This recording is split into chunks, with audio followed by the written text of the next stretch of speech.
Chemical India Limited Q2 and H1 FY26 earnings conference call. This conference may contain forward-looking statements about the company, which are based on the beliefs, opinions, and expectations of the company as on date of this call. These statements are not the guarantees of future performance and involve risks and uncertainties that are difficult to predict. As a reminder, all participant lines will be in the listen-only mode, and there will be an opportunity for you to ask questions after the presentation concludes. Should you need assistance during the conference call, please signal an operator by pressing star, then zero on your touchtone phone. Please note that this conference is being recorded. From the management, today we have on the call Mr. Chetan Shah, Managing Director, Mr. Sushil Marfatia, Executive Director, Dr. Suresh Ramachandran, Deputy Managing Director, Mr. Kunal Mittal, Senior VP, Planning and Coordination Office, Mr. Anil Naval, Chief Financial Officer, Ms. Deepika Trivedi, Company Secretary and Compliance Officer, and colleagues from SGA, their Investor Relations Advisor. Now, I hand the conference over to Mr. Chetan Shah, Managing Director of Sumitomo Chemical India Limited. Thank you, and over to you, Mr. Shah. Thank you. Hi, everyone. Very good morning to all of you, and welcome to this conference. I'm sure you all had a great Diwali, and I take this opportunity to wish each one of you a very prosperous and meaningful new year. I must admit that today I was hoping to join you all with a very robust Q2 working on the basis of what we did in Q1. However, I think the God and the nature had some different plans of their own, and due to the climatic conditions, our expected Q2 performance could not be achieved. There were first 18 days of July which went absolutely dry, and then from 19th July the rain started, but it never stopped till September end. This made it very difficult for farmers to go into the field for spraying operations. That's how the consumption of agrochemicals in general got affected. And there was no respite from rain till the end of Kharif season. So it was a very disappointed quarter for us. We would have really shown a great performance but for this weather condition. However, having said that, our H1 still we could achieve reasonable growth, which is 9% in sales and 11% in profits. Apart from that, the quality of business in this adverse condition, as far as Sumitomo is concerned, was excellent. We have no returns of goods. We have not reduced the prices. We have maintained our profitability, and in spite of all the adverse conditions, we have grown in H1 at 9%. So I think that the resilience of our team and the discipline that we have enforced in the market has proved to be really good and working. And I think we'll come out stronger from this experience.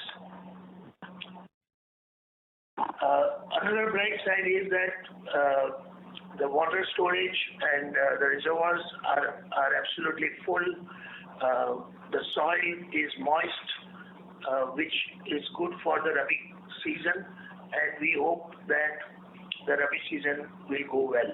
However, some rains are still expected here and there as per IMD, but I don't think that the rain will be disruptive kind of rain as we saw in August and September.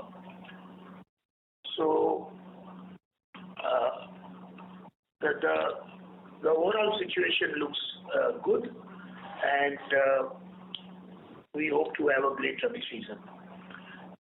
Also on the global front, the agrochemical industry is witnessing early signs of stabilization after nearly 2 years of inventory destocking, pricing pressure, and climate-related disruptions. Internationally, ordering patterns are gradually normalizing, and prices appear to have bottomed out in key markets, offering a base for recovery. So this is in a nutshell my message or my address to you. I'll get back to you in the QA sessions, and I hand it over to Mr. Suresh Ramchandran, Joint MD of Sumitomo. Thank you very much. Good morning, everybody, and thanks for joining this call.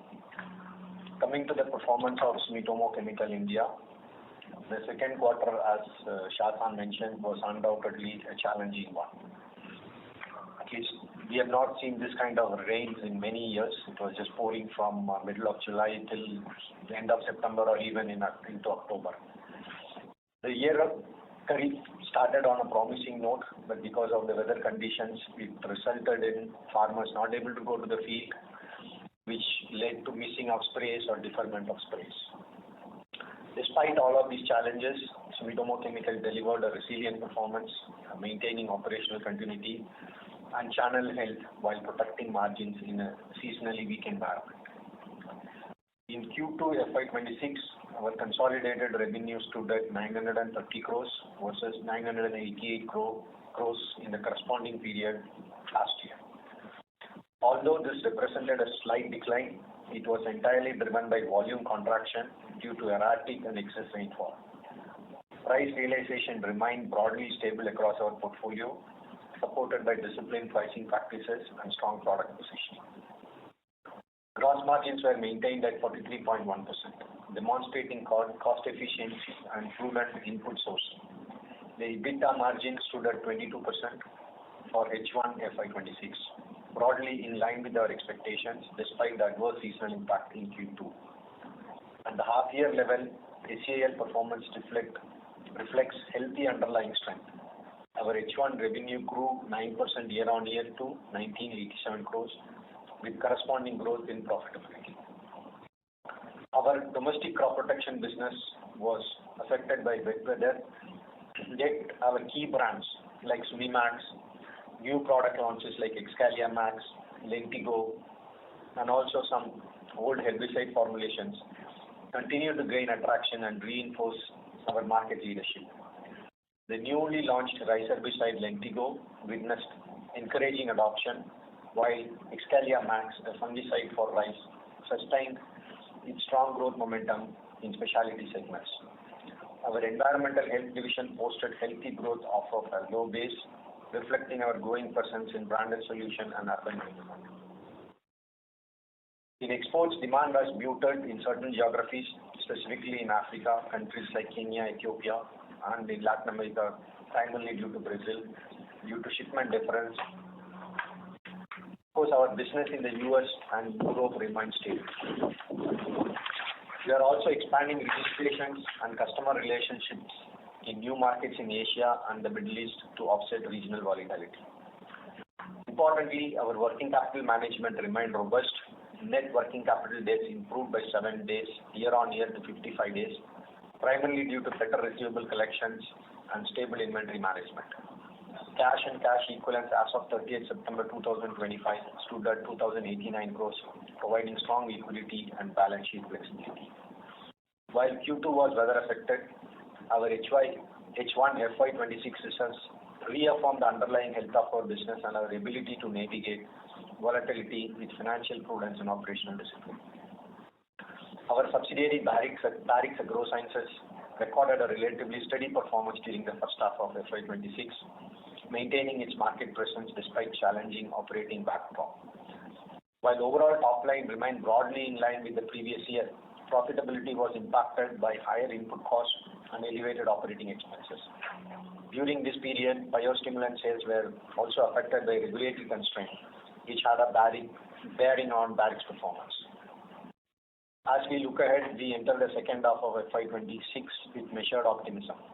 The combination of healthy reservoir levels, adequate soil moisture, and a normal withdrawal of the monsoon augurs well for the upcoming Rabi season.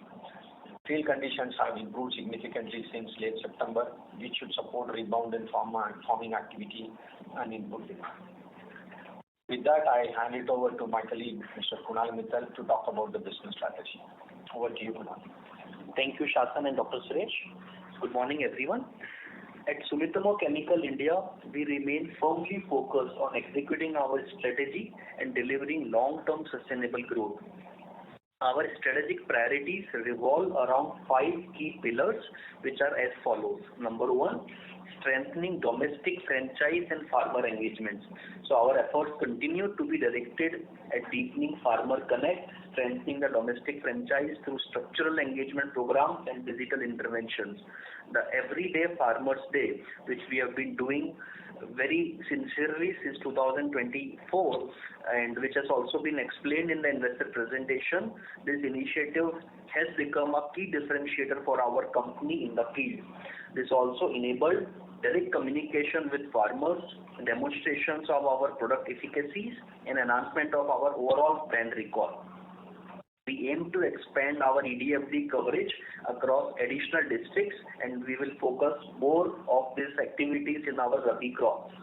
And this will also help us consolidate our leadership in the domestic market through extensive farmer engagement and ground-level demand generation.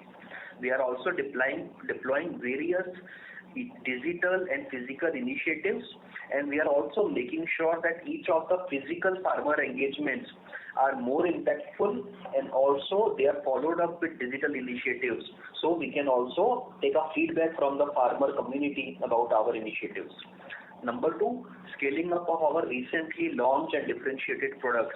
Dr. Suresh already explained about these 2 important products which we have launched in first half of the year, which is rice herbicide Lentigo and patented fungicide Excalia Max, which is Indiflin, is a technical product. Our innovation-led growth strategy remains the core of our business model. Both of these products are sourced from our parent company, Sumitomo Chemical Japan's Global Innovation Pipeline, and so far they are very well received in the market. During current financial year, our focus is to scale up these products across newer territories, accelerate our demonstration of these products to the farmer, and also prepare for additional launch. One important product which we are planning to launch in the second half of the year is a product from our group company, Valiant Biosciences. The name of the product is Top Grade. These efforts will continue to reinforce our company's reputation as a trusted provider of high efficacy and sustainable crop protection solutions. Number 3, enhancing exports competitiveness and our global footprint. We are intensifying our focus on expanding global presence. Despite temporary softness in certain export destinations, our business model remains resilient and agile. We continue to broaden our footprint across Africa, Latin America, Southeast Asia, while consolidating our relationship in the US and Europe. With strong backing from our parent company, we are also increasing integration of our group's global supply chain and registration network, which will position India as a critical manufacturing and export base for our future growth, not just for India, but for the global organization. 4, advancing manufacturing and backward integration initiatives. So manufacturing excellence is a very important core pillar of our long-term strategy. We have already started and commenced backward integration for selected molecules at our Tarapur facility. We have also made significant progress in project planning, regulatory approvals for our upcoming greenfield expansion at Dahej. In the earlier investor presentation in the quarter ending June, we had announced 2 capex projects, one doubling the capacity of one of our product for our parent company to be manufactured at Bhavnagar, and also few additional products, including some of the blockbuster global products being launched recently, to be made at our Tarapur site. So both of these were already explained, and they are also explained in our investor presentation. So these facilities like Dahej will produce multiple Sumitomo origin molecules and intermediates, which will help us diversify our parent company SCC's global manufacturing footprint and also enhance SCIL's cost competitiveness in the long term. Simultaneously, our operational teams are continuing to pursue productivity improvements, process efficiencies to ensure consistent quality, optimized costs and margin sustainability. And that is something which we have demonstrated even in a very challenging market like this, that our margins were largely maintained. Number 5, sustaining financial discipline and working capital efficacy. If we look at our company's balance sheet, it remains one of the strongest in the Indian agrochemical industry. We continue to prioritize liquidity management, cash generation, prudent working capital deployment. During first half of financial year 26, our collections improved substantially with total inflows to the extent of almost 2,277 crores compared to 1,999 crores in first half of last year. So we remain committed to sustain this kind of a momentum through stringent credit control, optimize inventory levels and timely supplier settlements. Our philosophy is to grow responsibly. So in short and to conclude, while the first half of the year was characterized by climatic challenges, the underlying fundamentals of both the Indian agriculture sector and our company's business remain strong. With improving field condition, healthy rural sentiment, with normalization in channel inventory and a very good levels of water reserves, we expect a recovery in demand during the Rabi season and beyond. Our unwavering focus on portfolio differentiation, operational excellence, farmer engagement, and disciplined execution position as our company well to deliver sustainable value for all our stakeholders. With that, I will now hand over the call to Mr. Anil Nawal, CFO of our company, to please take you through our Q2 and first half 2026 consolidated financial performance.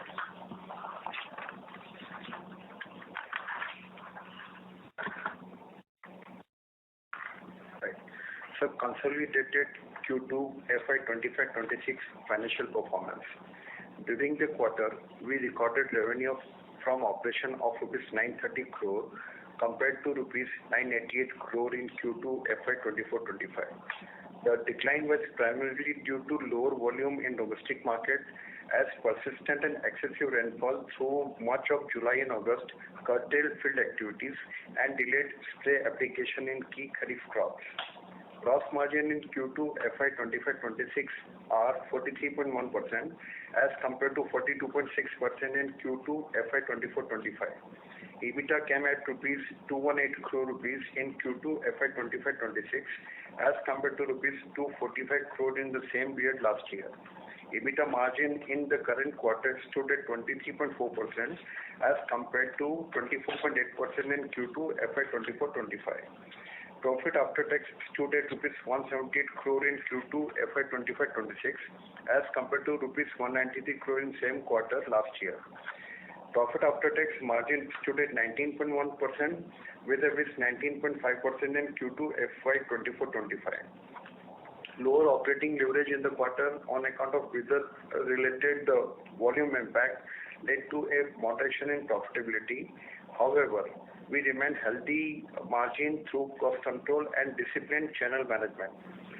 Sequentially compared to Q1 FY25-26, both revenue and profitability were lower, reflecting the seasonal softness due to unusually prolonged rainfall pattern this year.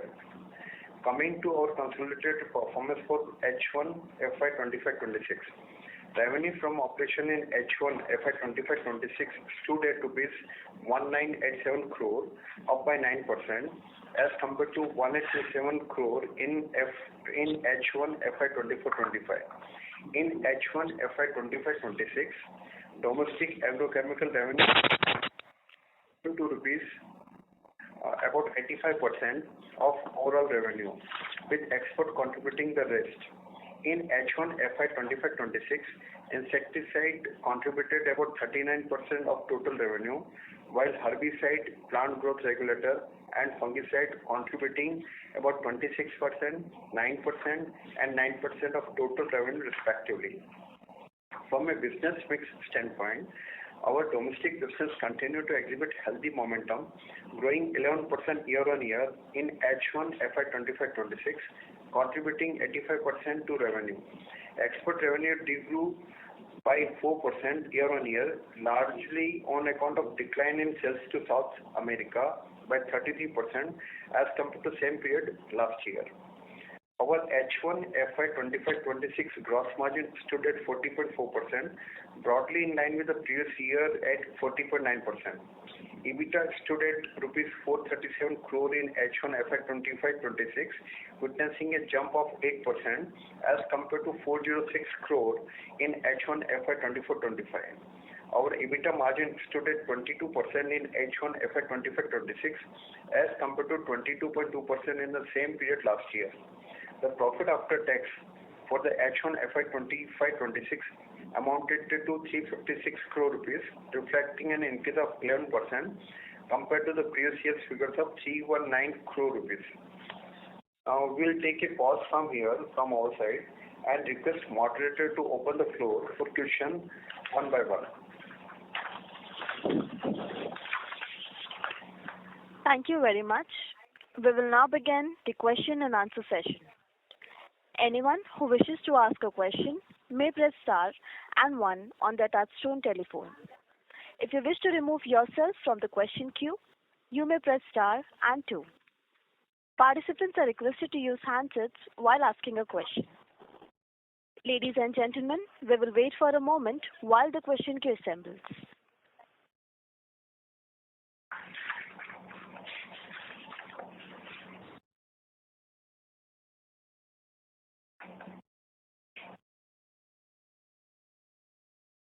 The first question is from the line of Prashant Biyani from Elara Capital. Please go ahead.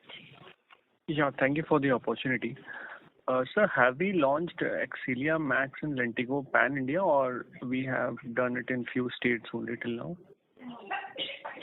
Oh, it's launched Pan India. Both the products have been launched in India. What would be the total revenue from these two till now? See, still, we are taking stock of the situation. It's too early to conclude the revenue. There's one more season ahead. Some of the inventory will get liquidated if there is any in the market. So it's too early to, it's just about 3 months old product in the market. We launched in June, July time frame. So it's too early to comment on the total revenue of those two. But we are on target, right? We are on target. Whatever plans we have made, we are actually on target. Rather, we are ahead of the target. And it finds application in Rabi as well, not only Kharif. Yeah, it fits in both the seasons. It's basically both the products are for rice. Of course, Excelia Max goes in other crops as well. So in both the seasons, both the products fit in. And what would be your outlook on exports for H2? Outlook for exports in H2. See, the Africa season should start probably towards the end of December or early January. So we are on track. Overall, the market situation seems to be okay in Africa. Latin America, what we hear is there is pressure on the channel. But however, our customers are positive. We have in continuous engagement with our customers. Things will be positive and it should be on track. To US, it depends on tariff situation. We have a demand there. There is a demand for our product, but it all depends on how the tariff situation is going to go going forward. Asia and Europe would be normal. So overall, I would say it's positive. But we should build on total export revenue that we had last year versus this year. We should be decently higher. Prashant, we will not be able to comment on any forward-looking statement, and our efforts, as Dr. Suresh mentioned, will be to revive the demand as much as possible. Okay. And sir, on the semiconductor side, any update if you can give on beyond what we had mentioned the last call? How will the business look like in the initial years? Will we start from trading or we will go for investments also? Some further insights on that would be helpful. So I think the situation remains same. We continue to monitor the situation in India very actively. So we and also our global affiliates, we continue to visit India, various locations, various customers. We continue to assess the situation, and we believe the situation will take more time because it will be aligned with the semiconductor plants from the key players in India start operation. So depending upon timelines of their starting the operations, our timelines will be linked to that, and also a mix of that. We believe that at this point of time, we believe it will be a mix of some products coming from outside India and some products which will need to be localized in India. So we believe it will be a combination of these things, and but it will still take time because what we understand is that it will all be, as I mentioned, linked to the customers' operations to start. And we are discussing and monitoring the situation on a timely basis, and at the right time, we will make a decision and move forward on that project. Okay. And lastly, sir, on Barrix, while we have mentioned that there were regulatory disruptions which impacted, but when we acquired, the initial plan was to have some capex also there. How are we placed on that front on capacity expansion plans for Barrix, and hence how could be the future growth trajectory given whatever is the regulatory condition right now? See, the regulatory condition is not only for Barrix, it's just for the entire industry. If you've been observing, that biostimulants law came into place and many products got impacted. Only 145 have been approved. And we could not sell, not only Barrix, the entire industry could not sell from the middle of June till almost end of September or early October. Still the process is on. You have to get the license endorsement at different manufacturing sites, then at the state level and all those things. Okay, those procedural formalities are going on, not only for Barrix, for many of the companies in the industry.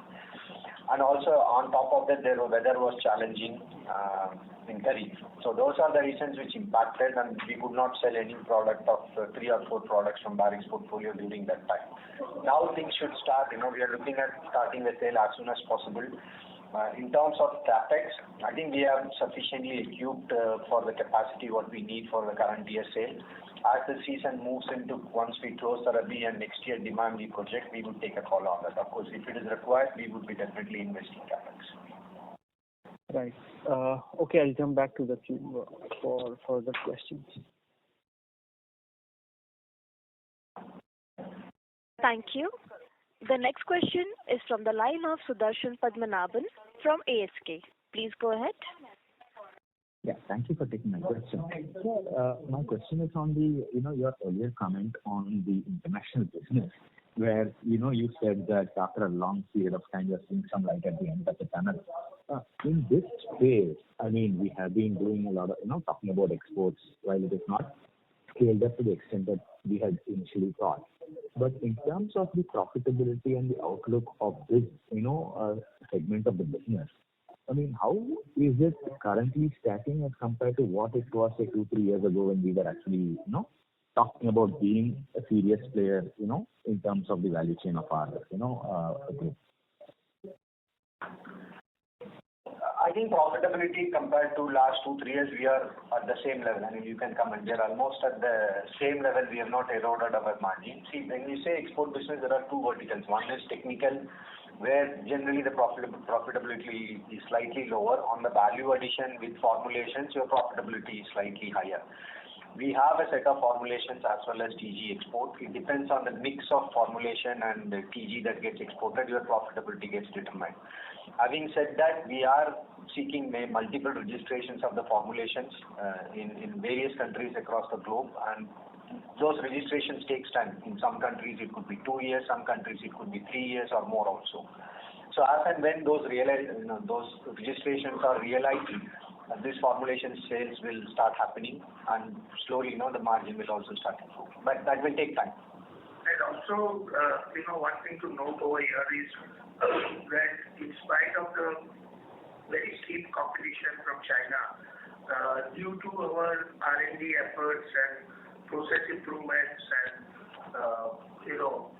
we have saved a lot of cost, and in order to compete the Chinese prices. And I'm glad to inform that in all the products that we export as generic products, we are in a position to compete China. And that is how we are getting orders from our customers. But there is a lot of work being done on process improvements. Sure. But clearly it looks like the race to the bottom of the price is, for the time being largely done, because that is something that we've been seeing for last 2 years. Yeah, that we believe that the prices are more at the bottom level right now. Sure, sir. Sir, on the domestic side of the business, we have consistently been launching products and good products. I mean, as you mentioned, we bought some products from our parent pipeline and launched it. So in the last, if I look at the last 2-3 years, I think we have seen 1 year of excess rain, and probably the Rabi seems to be good. But in terms of acceptance of these products, if you can talk a little bit more about, say, the last 3 years, how much of the products have contributed. And second is, when we are consciously launching the product. I'm sorry to interrupt you in between, Mr. Sudarshan. Your voice is not clearly audible. Can you hear me now? Hello? Yes, sir. Please proceed. Yes, sir.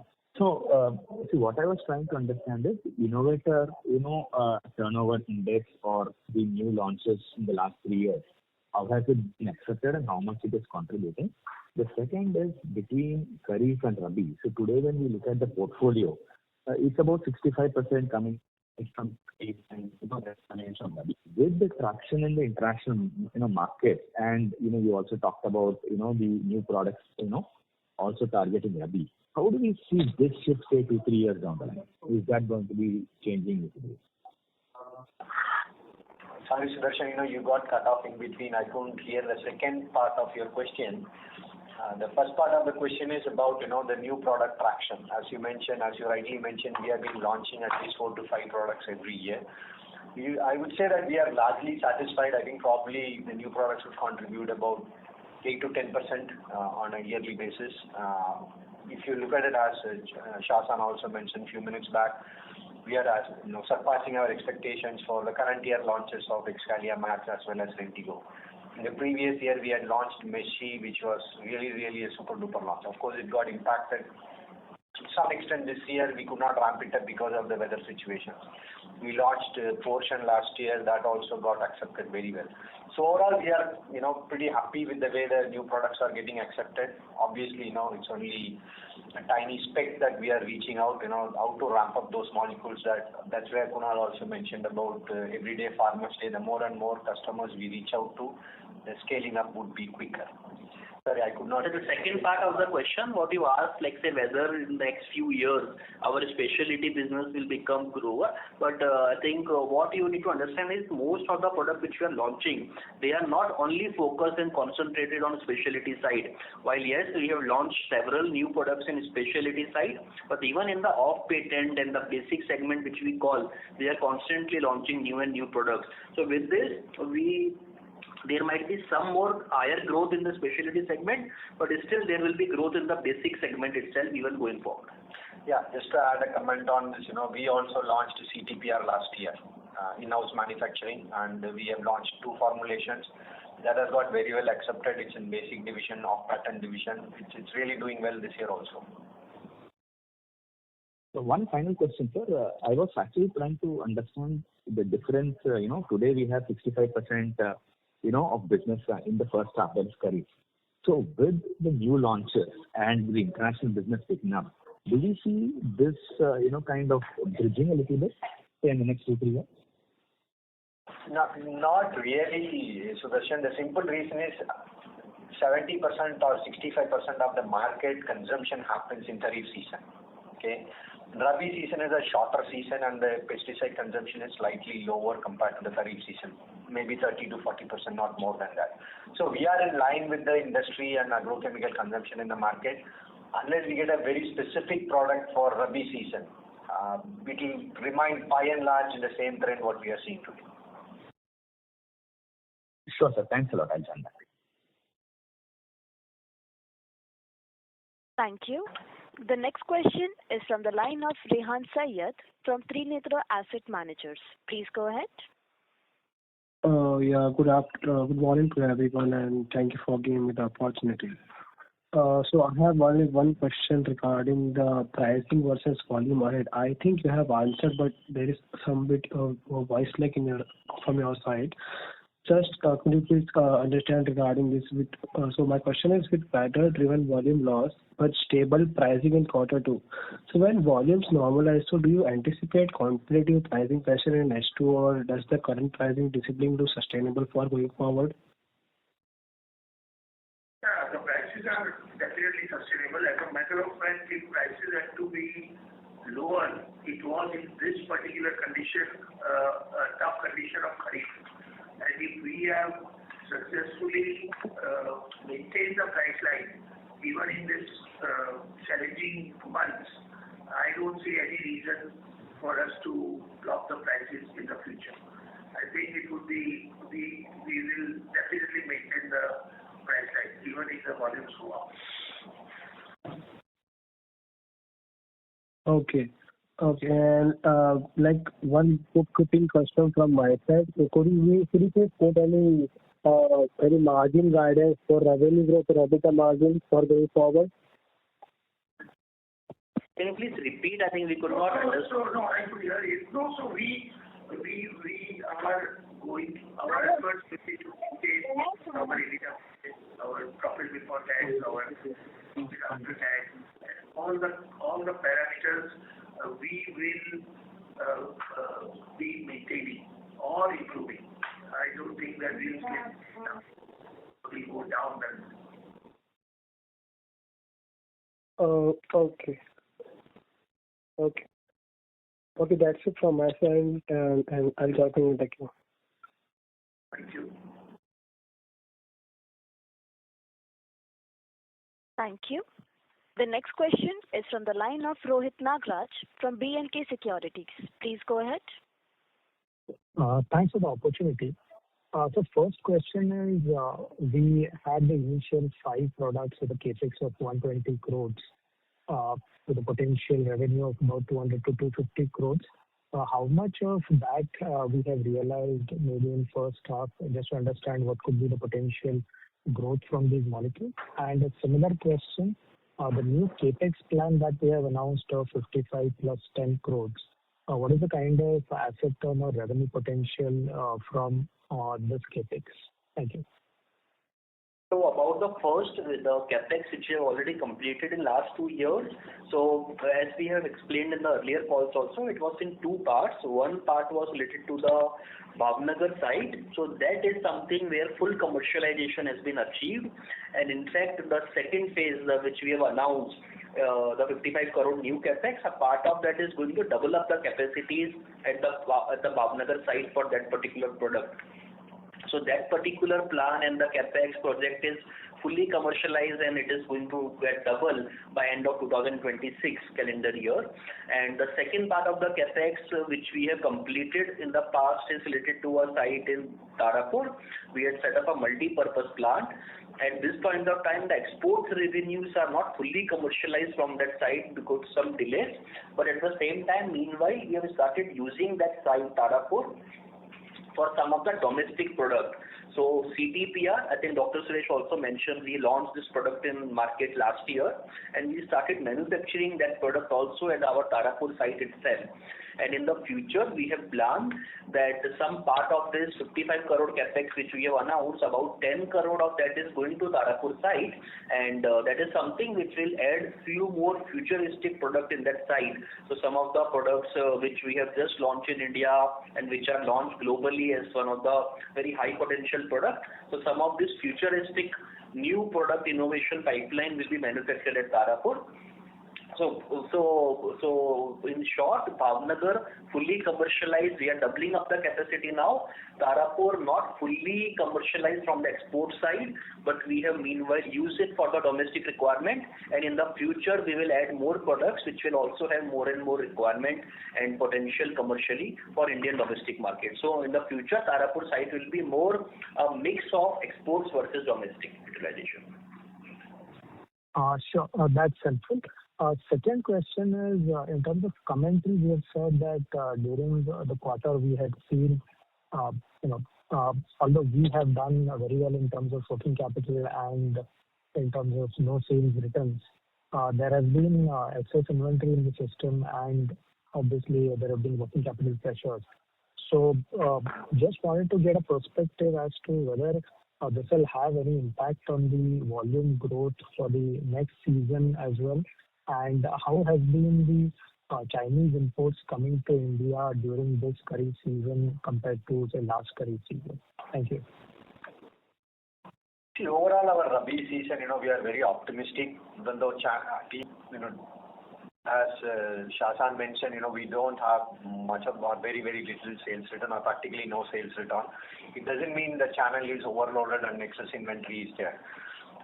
Through various meetings, farmers meetings, channel intense engagement, by and large, a lot of material got liquidated. Having said that, we don't know what is the inventory level of the competition in the market. Or we have some idea, but we don't have in-depth idea on what is the level. The channel would want to liquidate that first. Some companies have taken back, some companies have not. Then the demand would start coming in. We are quite optimistic because of our differentiated solutions and brand value. It would be a normal Rabi season provided there are no, significant rains happen in the coming months. And what are the second question? Sure. About the working capital and all, whether it will have any impact in the second half? I don't think so. I don't think so. Sure. Just one last, if I can squeeze in. We have been, making good amount of cash, and the cash currently on the books is in excess of 2,000 crores. Any plan how to deploy it, whether it will go in the same business or new business, just broader understanding of utilization of such high cash balance? Thank you. So as we have mentioned in the past, we have very robust plans to deploy this cash in our business, and the Dahej site, which we are going to develop as a global manufacturing site for our parent company's global product portfolio, that is going to utilize a large part of this cash, and we are also evaluating various options to fast track and accelerate some of this deployment of the cash through various means. So at this point of time, we cannot give a very concrete timelines, but the work is under progress to deploy this cash and put it in the business, because in the business it can earn higher ROIs as compared to what it is generating today. Sure. Thanks a lot and all the best. Thank you. Ladies and gentlemen, in order to ensure that the management will be able to address questions from all the participants in the conference call, we request you to kindly limit your questions to 2 per participant. Should you have a follow-up question, please rejoin the queue again. The next question comes from the line of Bhavya Gandhi from Dalal and Broacha Stock Broking. Please go ahead. Yeah, hi. Thanks for the opportunity. Hope I'm audible. So my first question is regarding the Dahej CapEx. If you can provide some timeline or the progress on the CapEx, 250 to 300 crores that you are going to plan. How are you going to plan phase 1? What would be the amount that you'll be deploying, revenues that can be generated? If you can provide some timeline phase-wise, that will be helpful. Yeah, so we do not have very clear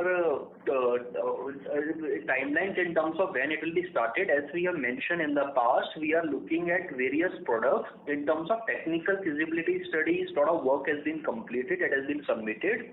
We also completed a lot of ground level work in terms of the acquisition of land, acquisition of all the environmental approvals, all those kind of a thing. As we have mentioned in the past, we are looking to deploy at least say 250-300 crore, and while we have submitted a lot of feasibility studies, so we expect that during this current financial year, some of these projects should go and get approved both by our parent company and us and our board.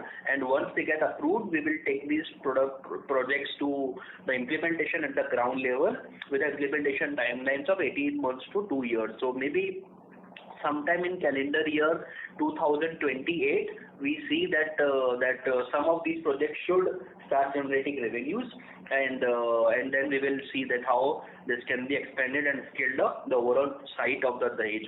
So overall, we are working on product and multi utilization. So no, we are not looking just one product or one plant, maybe a multi product and multiple kind of a plant kind of a situation we are looking at developing in the Dahej. Got it. And just till then, how much outsourced manufacturing do we, because I believe in the presentation also you mentioned that your capacity utilizations are at 80-90% now. So for the next 2 years in the intermittent period, where will you bring that growth from? Because are we relying on outsourced manufacturing? If you can share the percentage of outsourced manufacturing, or are we just going to bring products from the Japanese market and add some trade margins in India? Yeah, that's it. So yeah, it will be a combination of this. See, for our specialty product, there is no outsourced manufacturing. Either the products are manufactured at our global locations in USA or Japan, or it is manufactured by us. But in those products, we do not see any capacity constraints. In the off-patent segment, which contribute to 65 to 70% of our business, yes, at this point of time, our technical plants are in the range of 85 to 90% kind of a capacity utilization level. But we do not see this as a bottleneck for our growth. Whatever growth we will get in terms of volume demand in the market, we have the ability to source this product in a fairly short period of time from the market, either through China or through India and other suppliers. So we do not see that is going to be a bottleneck for our growth for future. Got it. And on the semiconductor side, where are the existing semiconductor companies procuring their raw material or the IT chemicals from? Because in Dholera, Tata's plant has already started functioning. Keynes has put up a semiconductor plant in India. So if you can just throw some light on that as well. Where are they procuring it from? Are they procuring it from the parent, or they are procuring it through some other entities? Yeah, as far as our understanding and our surveys and discussions goes, I think this kind of plants have not started the operations in India. Our products will be going to a very high-end fab, which is called the fabrication unit. And some of the units which have started in India in semiconductor, these are relatively smaller and OSAT kind of operations. But in terms of the fab, I think the Tata's fab is going to be one of the largest and the first fab. And but it has not started operations, and we are waiting and monitoring that when the Tata's operation will start at Dholera. Just if I can squeeze in one more. Yeah. So you were saying something. I'm saying we are in touch with all the customers, including Tata, and we are monitoring the ground level situation. But you can also maybe reconfirm this understanding whether Tata have really started at Dholera or it will still take some more time. Got it. And on the Exalia Max, just wanted to understand, post the Tarapur commissioning, and if we prove it on the pilot, is it like a full-scale operation at the Dahej 250 to 300 crore capex where we'll be manufacturing Exalia Max? Is that the thought process? So currently what we have mentioned is we have already launched this product, but this is being manufactured at our Japanese facility. We are importing this TG and then launching this product in Indian market. We have already announced in the last board meeting we are investing about say 8 to 10 crore rupees at our Tarapur site, and the Tarapur site will be able to make this product for Indian requirement in the near future. We expect that by March 2027 that project should get completed, and after that we don't need to import the TG from Japan, and we can sell the Indian TG in our brands in Indian market. For the future expansion for the global requirement, yes, this is one of the product or maybe some part of the intermediates of this product which are in the potential list to be manufactured in Dahej. But as we mentioned, this has not been finalized, and once this is finalized and approved, we will keep everyone informed. Fair enough. Thank you so much. Really appreciate it. Yeah, that's it from my end. Thank you.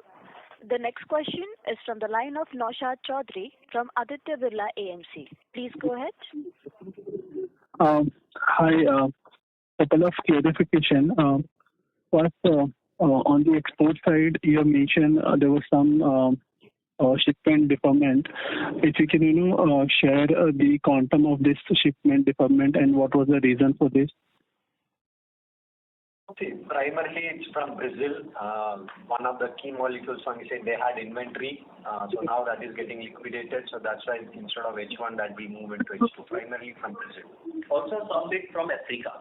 In Africa, also some countries we saw that some of the customers who typically buy in let's say Q2 some of that demand moved to Q3 and Q4 also, but it is very difficult to quantify because we do not have the firm orders right now. We are negotiating and discussing with the customer. So we cannot commit that whatever we have lost in first half, how much of that will translate, but efforts are on and we are hopeful that some part of business can be revived in second half. On the biologics side, can you share the revenue share from the biologics product in this quarter versus last year same quarter? Yeah, just a second. So biologicals, if you see our PGR segment, which is mentioned on slide number 14, from 11% it has come down to 9%. And as you are aware that we mentioned, I think Dr. Suresh mentioned earlier, this is mainly because of regulatory constraint. Many of our products were stopped selling because of the regulatory. I think this is in the media. I think everyone is aware. The entire industry faced this situation.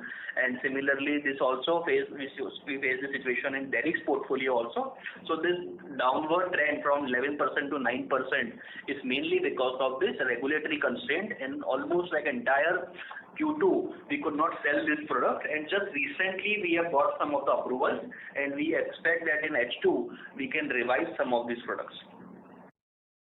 Last, on the capex run rate, though you have shared in bits and pieces about different projects in detail, but if I have to, in a simplified way, if I have to look at the company total capex outlay in the next 3 years, any number if you can quantify how much we have in mind to deploy?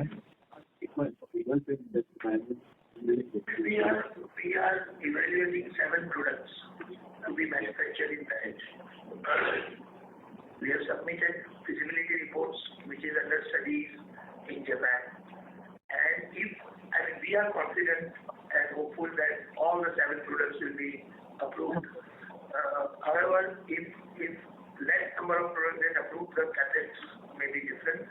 But if all these products get approved in next 5 years, we see deployment of 500 crores, 500 to 600 crores rupees to be invested. But it depends on all the 7 products getting approved. Understood. Thank you and all the best for the future. Thank you.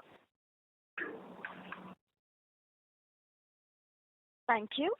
The next question is from the line of Siddharth Karikar from Equirus. Please go ahead.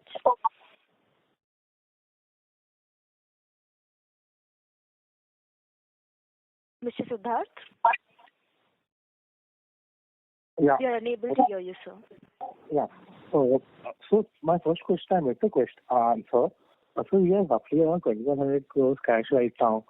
So what are our plans with the cash? Are we looking to give any special dividend going ahead, or how should we think about the cash balance? I think as we already explained this, right now there are no plans to return this capital to our shareholders. We are working on several opportunities to deploy this cash in the business, and part of that can go in the capex for Dahej, and we are also evaluating various other opportunities to deploy this cash. So at this point of time, there are no plans to return this capital to shareholders by special dividend and all which you mentioned. So at this point of time, there is no such kind of plans under consideration. So secondly, when we say other opportunities, are we looking at areas even beyond agrochemicals for now? Yeah, that is also under discussions and evaluations. While no decisions have been made, but under evaluation. So secondly, on that 5 molecules, given that those have not ramped up materially, by when do we expect all the 5 molecules to ramp up, or now we would be doing something entirely else in those sites? So as I mentioned, our priority is now that, see, when we did that Tarapur second multi-product plant, the idea was to have this site as a fully export-oriented site by these 4 or 5 products as a multi-product plant. But currently, part of that is already used for our local domestic requirements, and even in the future, the plan is to subsidize create alternate site instead of doing import from Japan. So in the future also, we do not believe that this site will remain a 100% export-oriented site, and Tarapur site will cater to our domestic requirements equally. So maybe we believe that even after 2 years, when any new products start getting produced at Tarapur, the site will be kind of an equal mix of exports and domestic requirement. Okay, just last question. So even the Dahej side, we will be planning to use for both domestic and export, or that will be entirely export opportunity? Largely, initially more exports focused, but if the demand of those products grows very big in India, and if Tarapur is not able to cater all these products, then maybe a part of that Dahej production can also be deployed for domestic. Because from our company's point of view, if we are manufacturing our TG and just supplying a TG to our parent company versus if we formulate it and sell in our own brands to the market in India, the margins are much higher in the domestic business. So maximization will be, our focus will be to grow our brands and our volumes and markets in Indian market, and if there are additional capacities, for sure we will use it for exports. All right. Thank you so much. Thank you. The next question is from the line of Rohan Jain from Blue River Capital. Please go ahead. Hello, good afternoon. Am I audible? Yes, sir. Please proceed. Yeah, thank you for the opportunity. Looking at the last 3 or 4 years of sales and margin data, and I think to give credit where due, you have done a really good job on the margin front. On the sales growth front, especially now, if you break that down into domestic and exports. On the domestic, for the last 3 years, from FY22 to 25, sales have grown at a CAGR of about low single digits for the last 3 years. And this year also, looking at how H1 has gone, for the 4-year period, it will still be in the low single digit to mid single digit kind of range on a CAGR basis. Now, when I compare this to the peers who operate in the domestic segment solely, the company that is going for listing soon and other companies that have already been listed, our growth seems a bit subpar. So, just wanted your sense on what is holding us back here really, and what has changed in terms of a strategy to improve growth in the domestic segment going ahead. So I think you are asking is that while in the margin front we are doing well, in terms of top line growth, if we look at last 4-5 years past history, maybe some of the peer players may be ahead of us. So we understand, I think, but we believe that our growth is in line with the market. Our growth is more focused on high margin products, better combination of products in terms of specialty and generic, and also with a very, very discipline. So we are focusing more on the fundamentals of the business and profitability and a good mix of the product instead of just running behind top line growth. So that has been our strategy, and we are fairly satisfied with what we have done in terms of fundamentals of the business. So if Chetan sir and Dr. Suresh, you want to add anything on this? I think you summarized. No, so, the thing is that we are very disciplined in the market. Our entire order processing from the market, etc., is absolutely online, and we do not supply any material to the market without a firm order. And we absolutely do not try to dump the material in the market to have a performance of 1 month or 1 quarter or something like that. We never do that, and that is the reason why our recoveries and our no returns of sales proves that our policies in the market are very, very robust. So I think as Kunal says that our primary aim is to maintain the margins or improve the margins, and top line comes after that. So that is the reason why you feel that margins are okay and top line could be better. But as the new products come in, we ramp up the new chemistries which we have launched and all that, we will also see the traction in top line. Understood, sir. This is helpful. Secondly, on exports, I think for a long time, there's been talk of, the plant at Dahej ring coming up, and for some reason or the other, earlier due to the weak overall market situation in exports, and then after that also, there's been a pretty slow process, I think, in some way, looking from outside, then in terms of the traction and, progress there. So, I mean, what can be done to really speed up that? Because now you're saying CY28 is when manufacturing sales should actually start seeing from then when you've seen announcements made, as far back as a couple of years back. And then along with that, in terms of exports at the parent level, apart from semiconductors, we also have display chemicals, pharma, some other few segments there. So are we looking to also bring those segments here from the parent level into India, and then within India operations, will those be operated through the listed entity itself? Some clarity on that, because this 2,000 crore cash that we have, that should get utilized in a much better manner, as you have also rightly said earlier. So some clarity on that, please. Okay, so there are two parts of the question. One, you have to understand one thing, that dealing with Japan as a country,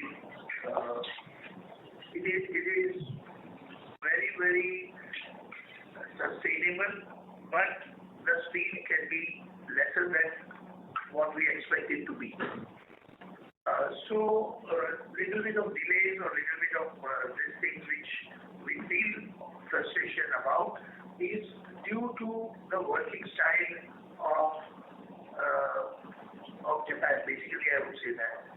But having said that, once they decide, as you may have seen in our last 25 years of history, that once they decide, there is no going back.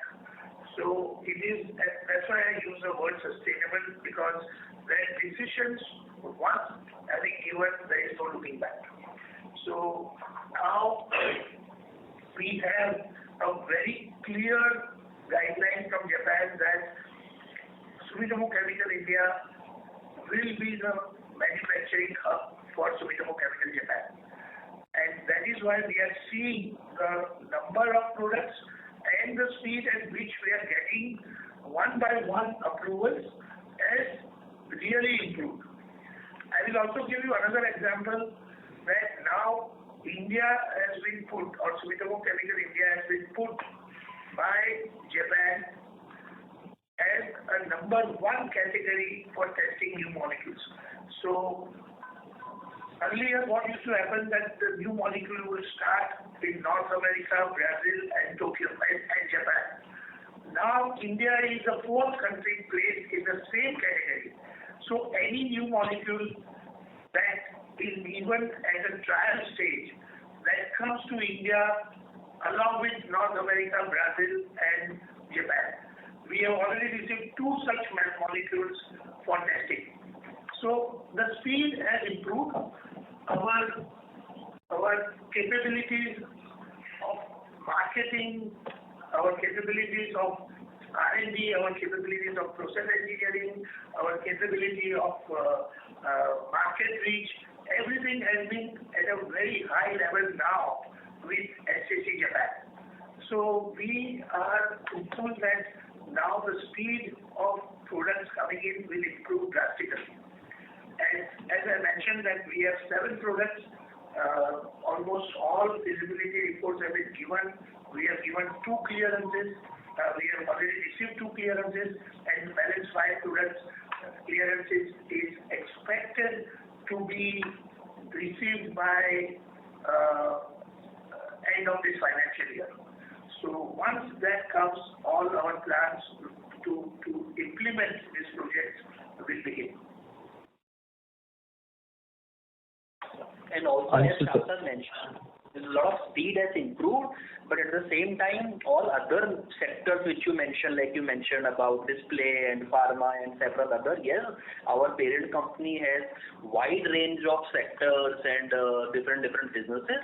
And as a company in India, as an important, successful company in India, we are in touch with all these different businesses and we are evaluating what can be done in India. But the final decision will be made by each of these businesses independently. We continue to be trying from our side that this is part of our own company. This is Sumitomo Chemical India Limited, but there is no like a legal obligation or something like this. But yes, the progress and the discussions are in the positive territory at this point of time. No, and our efforts will be, of course, we are putting in a lot of time, energy into this, semiconductor sector or pharma, and our endeavor will be that Sumitomo Chemical has to be part of it. That will be our responsibility to convince Japan that Sumitomo Chemical remains as a part of this business, and that this business comes into our listed company. Understood, sir. This is really helpful. Given the cash balance of 2,000 crores, I think, and earlier the outlay that you mentioned about 500 to 600 crores, and given how our cash generation has been historically, there will be a lot of cash accruals on the balance sheet. So it will really be helpful if some of these can be expedited and more growth can be brought into the Indian entity. That's all from my end. Wishing you all the very best. Thank you for the opportunity once again. Thank you. A reminder to all the participants to limit your questions to per participant. Should you have a follow-up question, please rejoin the queue again. The next question is from the line of Ankur Periwal from Axis. Please go ahead.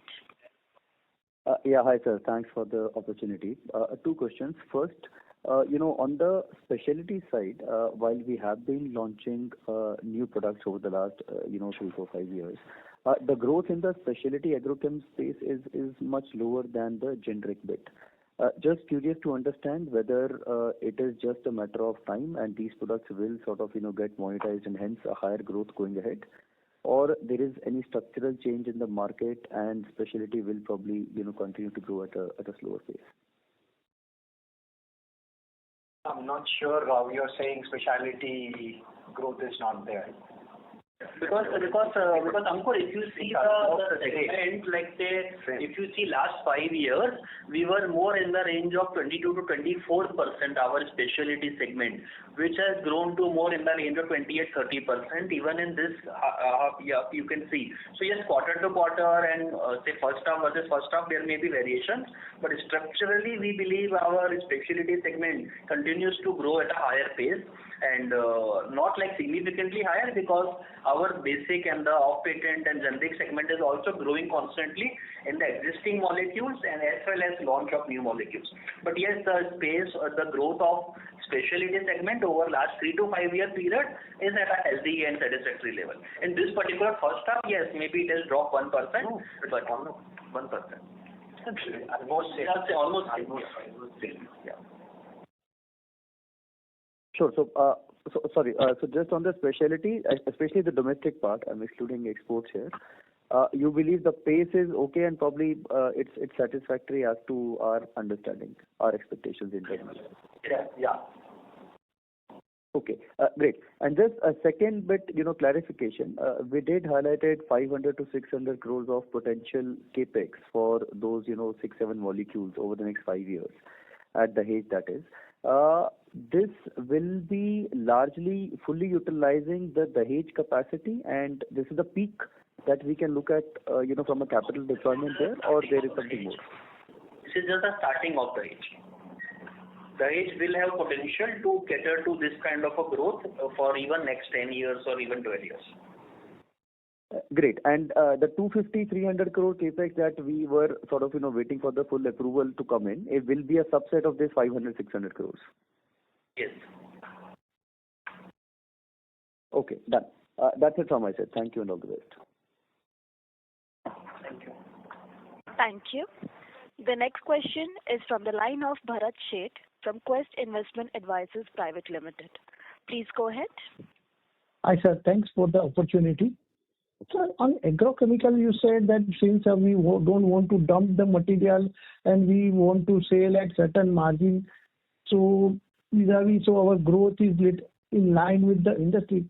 But with a lot of new product that you say that you will be launching, So how do we see? One is the acceptability of the specialty among our fraternity, I mean farming fraternity, how the things are trending up, and when we really see our agrochemical business growth higher than the industry growth. Yeah, I tell you that the growth of specialty molecules, like last year we launched Meshi. In the very first year we achieved 5 lakh liters. Our target of that particular product was to ramp up to 10 lakh liters this year. But because of the climatic conditions, we could not do that. Even then, I am sure that we'll cross 5 lakh liters by the end of this financial year. So it is not that we are not growing. See, I think we have to understand that Q2 was a major setback due to no control of ours over the situation. So that has to be ignored. Even the launches which we made in these difficult conditions of acrylamide, we have surpassed our initial estimates. So the traction is very good. The products like Lentigo, we have surpassed our estimates. So all these products have very big potential to have a traction in future. And that is what we are striving for. Even for our basic two, like our brand Mera 71, we have sold 3,000 tons in the first 6 months of this year, which is the highest ever for the entire year. The earlier best we had done was 2,800 tons for the full year. And we have already crossed 3,000 tons in the first half in such difficult conditions. So tractions are there, but we also understand that the traction cannot be for all the products at the same time. There will be some products which will be affected because of certain conditions, but because of certain favorable conditions, some products can have a terrific traction. So, it is a very dynamic sort of a situation in the market. What is the rain condition? What is the soil condition? What are the pest conditions? It depends on all this, and we have to be agile to cater to this demand when it is required, what is required. So you cannot see traction in all the products at the same time. Yeah. And I think what you mentioned is that we made a comment that our growth will be in line with the industry. So that was, I think, maybe not a right thing what we said. What we are saying is in line with the market growth. For sure we will grow. That is something which is a base confidence. And then we deploy several strategies as Shashan explained in detail product-wise level, several new products, and then doing extensive demand generation and farmer engagement for these products so farmer understand the benefit of this, and through this create additional demand over and above the market demand for our product. So this is the same strategy which we have been deploying, which has given us almost 14x growth in last 15 years, and we believe that in this kind of a situation, if we continue to launch new product, good innovative product, do extensive farmer promotion, we surely target to grow more than the industry.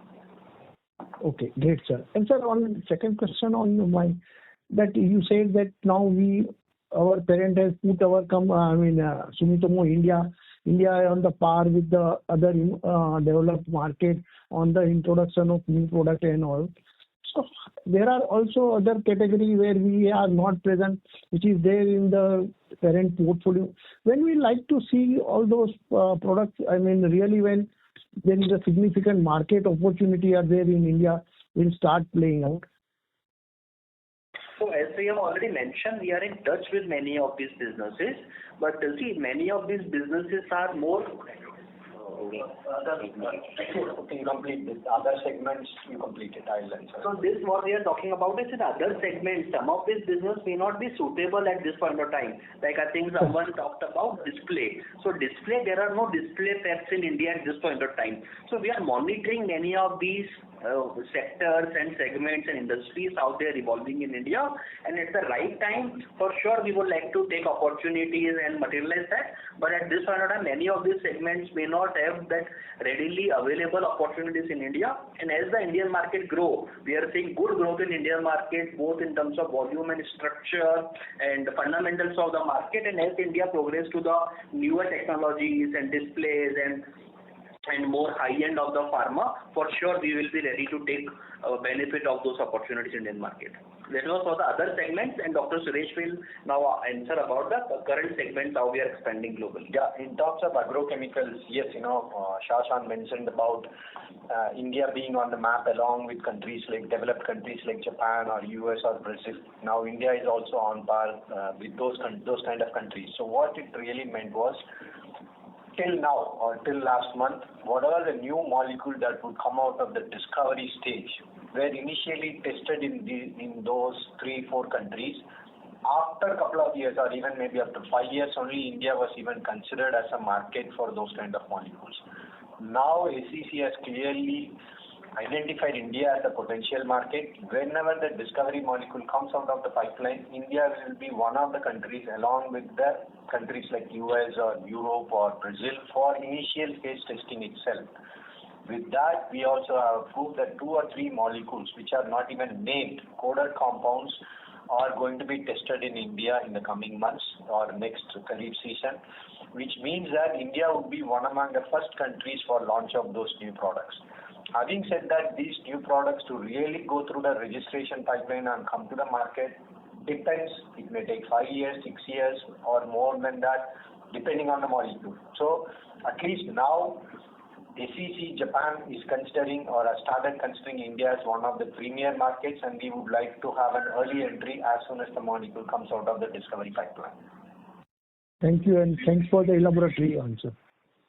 This will be basically imported from Japan and branded in India. Correct. Okay, sir. Great, sir. Thank you and all the best. Thank you. Thank you. Ladies and gentlemen, due to time constraint, that will be the last question for today. I would now like to hand the conference over to Mr. Sunil Marfatia for closing comments. Namaste everyone. Thank you all for asking some very interesting questions and our colleagues for replying the same. We hope we would have addressed all your queries. As we draw this call to a close, I would like to take a moment to reflect on what truly underpins Sumitomo Chemicals India's performance. Even in the quarters shaped by unusually erratic weather and external headwinds, our results reaffirm and the strength of our fundamentals. A well and diversified portfolio, disciplined financial management, deep farmer relationship, and an unwavering focus on quality and execution.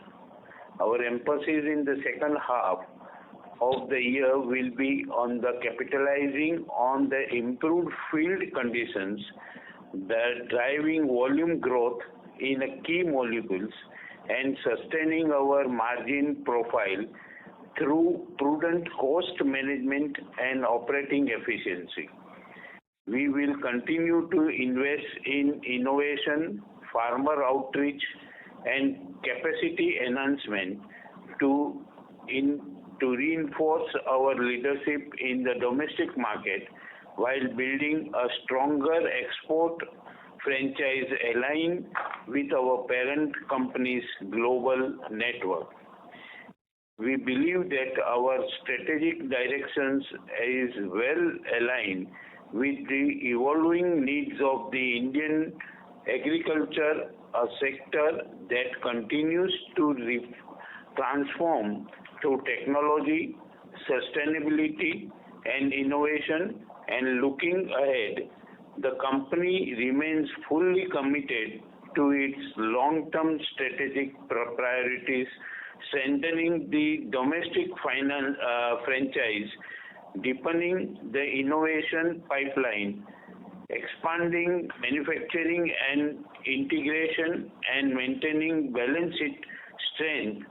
We believe this initiative will enable consistent, sustainable growth and long-term value creation for all our shareholders. Thank you for taking your time to join our conference call today. We truly appreciate your participation. We take this opportunity to wish you a season's greetings. Thank you. Thank you. On behalf of Sumitomo Chemical India Limited, that concludes this conference. Thank you for joining us today, and you may now disconnect your lines.